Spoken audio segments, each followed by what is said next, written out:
Hi, I'm Anupama Sughosh from ET Edge, and we have here with us Rajat Gupta from McKinsey. Thank you so much for joining us. It's a real pleasure to have you here and give us some fantastic insights on our net zero plans. Could you tell us a little bit about what are the steps needed for India in this decade in order to achieve an orderly transition to net zero? Thank you very much. A pleasure to be here. I think maybe just a bit of backdrop to this. Unlike in the West, where the conversation it has to be and is a lot about decarbonization, in India the conversation has to be about building India right, because 2/3, 75%, 80% of India of the future has not been built. The industrial capacities aren't there yet. The cars on the roads aren't there. The roads aren't there. So the first conversation that we ought to have as a nation is how can we build India right, the future be done right. And building this right requires, the challenge here in this case is that this is not like our past revolution, the last one that happened where digital, where a few tens of millions of dollars, $100 million could get corporations moving and get real impact and results. We are talking about billions, tens of billions and hundreds of billions of dollars of investment. This is a completely new industrial infrastructure that has to come in place. Now, for such an infrastructure to come in place, it is critically important that the private sector, the corporate sector, the public sector, whoever is investing has clear line of sight to profitability, right? And for that, there's need for policies. And policies have to be steady. For these policies to be clear and steady, we need a national plan. A national plan that looks 30, maybe even 50 years ahead, defines what the pathway of India's decarbonization and therefore industrialization is going to be. Basis that defines the policies, keeps them as steady as possible. Nothing can be 100% steady because many uncertainties.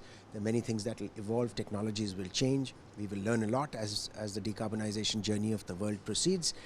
But at the same time, to the extent possible, the steady policies signaled 5 to 7 years ahead of when the investment has to happen, right? So that is one of the most important pieces of actions that have to happen. Some of the policies that have to come into place, or areas where policies have to come into place, for example, is a compliance carbon market.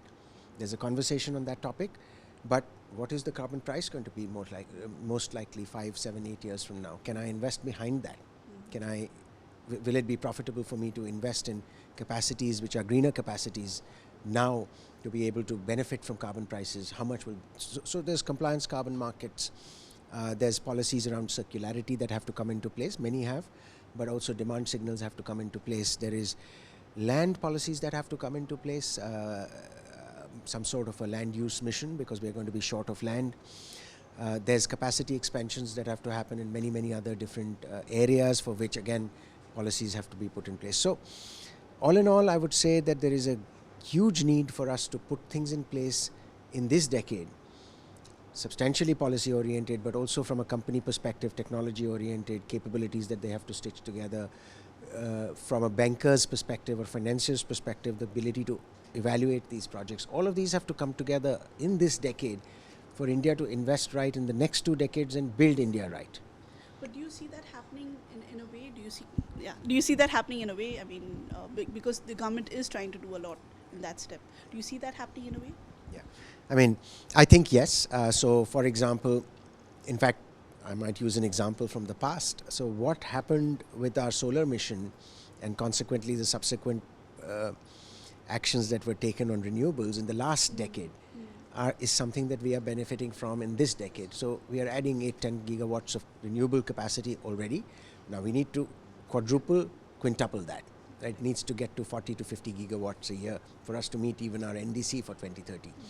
So absolutely. So there are some policies. In some cases, these have been put together in a explicit way, and in some cases they've been put together in an implicit way. So, for example, transportation fuels, petrol and diesel, today effectively are taxed. There's a carbon tax of $140 to $240 a ton on those products, which obviously means that electrification of transportation, two-wheeler electric vehicles, three-wheelers will occur faster. So I have to say that there's a set of actions that the government has taken, that industrial sector has taken, which are leading to where we are. So there's very good news out there, but there's a lot of work to be done across in different other sectors, like a sector like steel or cement or even agriculture, where things are really hard because you have to change the behaviors of millions or hundreds of millions of farmers. Right. Absolutely, absolutely. And touching upon the opportunities of where do you see the opportunities for India Inc. towards reaching this net zero transition for India? So I have to say that in conversing with companies in India, the conversation starts with scope 1, scope 2, how do we reduce that, how do we comply with the requirements that are going to be there. There is some pressure from our customers, some conversations, that's where it starts. I will place two facts with you. This is the largest capital investment cycle in our lifetime, and possibly in the last 100 in the next 50 years.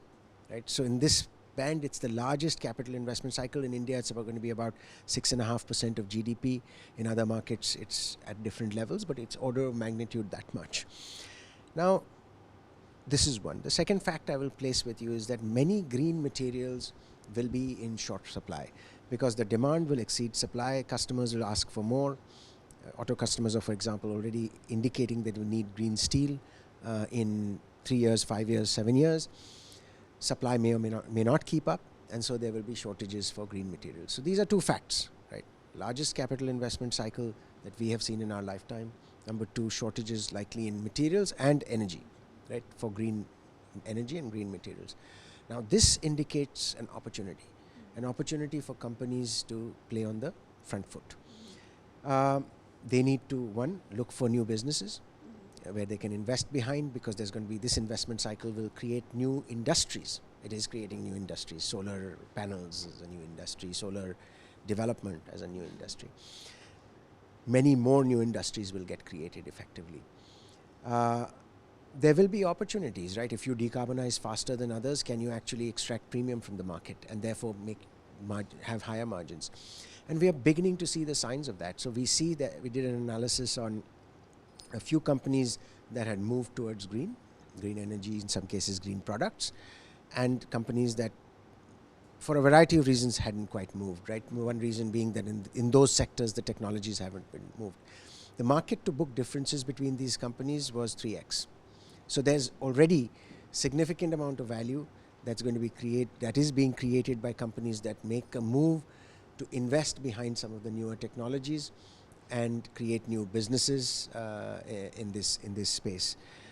So what would my counsel to companies be, and what am I seeing the best companies do, is play on the front foot, which is look for the opportunities, look for value creation, and not only focus on compliance and how do I reduce my scope 1, scope 2 emissions. Right. So look beyond, basically. Yeah, look at it from a value creation perspective. Look at it because there's going to be, like in any revolution, there's going to be money to be made. And if companies make money doing this, they will do good for themselves and they'll do good for the world, because we will decarbonize faster. Right. Thank you so much. Thank you. Thank you.